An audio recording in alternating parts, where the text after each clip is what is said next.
O ministro Flávio Dino cobrou que o governo federal acelere as auditorias sobre emendas parlamentares destinadas à saúde e estipulou um prazo para que um cronograma seja apresentado.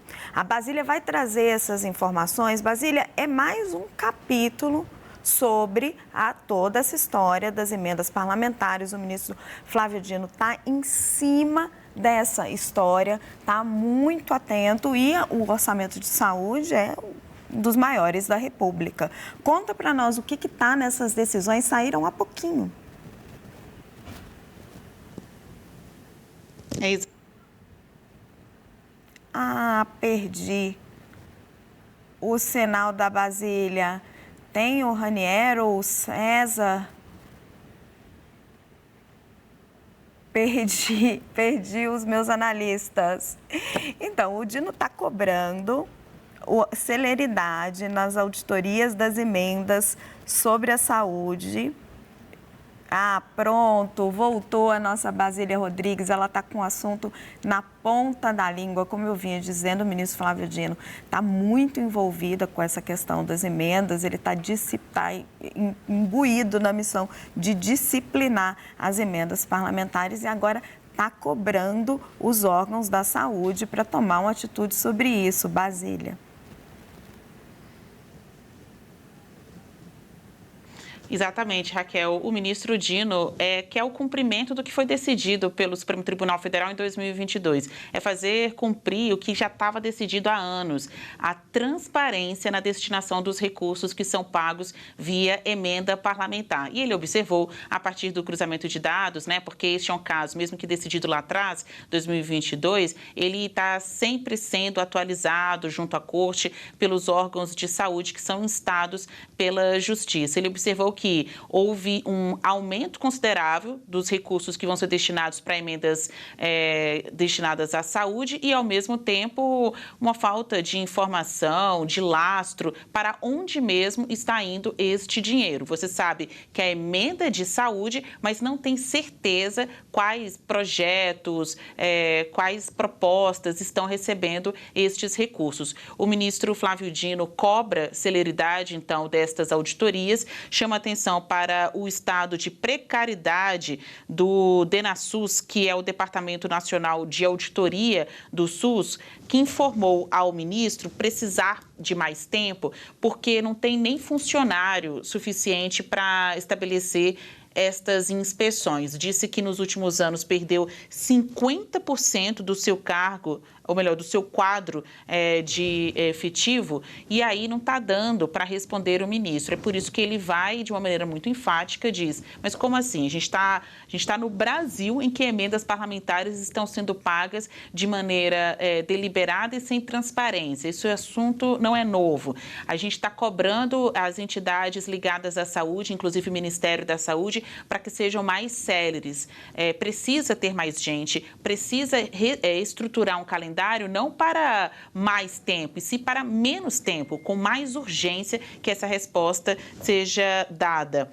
Eu peguei aqui um trecho da decisão do ministro Flávio Dino, ele criticou a parlamentarização, aqui um neologismo por parte do ex-ministro da Justiça, ex-congressista também, dizendo que estas emendas acabam ficando muito mais na mão do comando e gestão do Congresso Nacional, quando até mesmo os órgãos de auditoria, os órgãos supervisores, não têm organização para trazer dados apurados do destino para onde esse dinheiro está indo. O ministro tem outro trecho aqui que ele fala que o volume das emendas para a área da saúde saltou de 5,7 bilhões de reais em 2016 para 26,3 bilhões de reais em 2025, o que ampliou muito esta necessidade de fiscalização.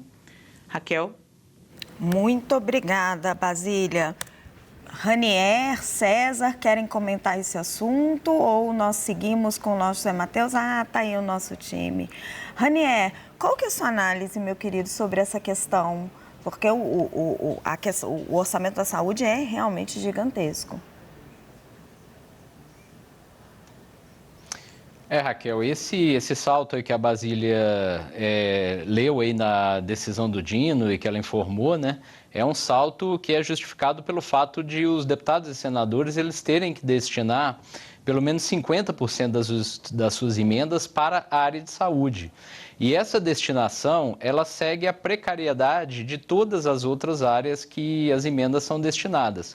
Muitas vezes o dinheiro vai para a prefeitura, que usa para pagamento de pessoal, ou que usa para outro fim.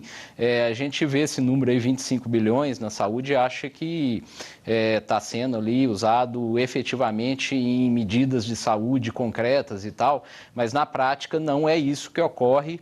E o ministro Flávio Dino está nessa cruzada dele aí em relação às emendas, desde já há vários meses, no sentido de cobrar mais transparência, rastreabilidade, fiscalização e uma série de elementos. E no caso da saúde se justifica mais ainda por causa dessa obrigatoriedade. É a maior área destinatária de recursos de emendas parlamentares. Como a Basília informou aí, o diagnóstico é que é uma estrutura muito precária também no governo federal para essa análise, para essa fiscalização e para esse acompanhamento. É o quadro geral de descalabro que tem na questão da transparência, da operação, do acompanhamento e da fiscalização dessas emendas parlamentares. Infelizmente, isso é um quadro generalizado em todo esse percurso, desde o dinheiro aqui do governo federal até lá na ponta. Era isso que eu queria abordar com você rapidamente, César, porque a gente fala muito do desvio via corrupção, que é uma realidade, né? Você tem um monte de investigação, mas o quanto os órgãos públicos estão preparados para efetivamente controlar isso? Fazer o repasse correto, fazer a fiscalização, ter realmente todo um sistema que acompanhe esse dinheiro. Perfeito, Raquel. Esse é o ponto. E essa é uma das preocupações, inclusive, do ministro Flávio Dino, porque quando ele fala em transparência, rastreabilidade desses recursos, ele está apontando para os congressistas para que eles mostrem quem é o pai daquela emenda, que muitas vezes ficava escondido, mas ele também está falando com o governo, também está falando com o TCU sobre a necessidade de atualização dos portais de transparência e a efetiva auditoria da execução desses recursos. O ministro Flávio Dino ele tem feito reuniões periódicas, essas reuniões são abertas, inclusive, na sede do Supremo Tribunal Federal. É até curioso que geralmente ele utiliza a sala da primeira turma, o mesmo local onde o ex-presidente Jair Bolsonaro foi condenado. E ele transforma aquele plenário numa mesa muito grande, num formato em U, e ali ele fica sentado no meio, fica sentado ali pessoas ligadas ao seu gabinete e um bocado de gente ligado às mais diversas siglas da administração pública. É AGU, é TCU, é CGU, é de tudo, de todos os lados. E a maioria integrante do governo federal.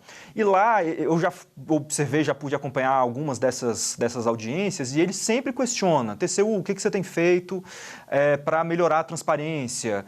CGU, o que você tem feito para realizar essas auditorias sobre a execução desses recursos públicos? Então, o ministro Dino ele tem realmente forçado junto à administração pública para que essas auditorias sejam feitas, porque não há só desvio de recurso público, mas tem também o mau uso dessas verbas. É dinheiro que é enviado para pavimentação de rua, que você vai lá para o lugar e está cheio de buraco. Muitas vezes não é nem corrupção, mas é um mau uso dessas verbas.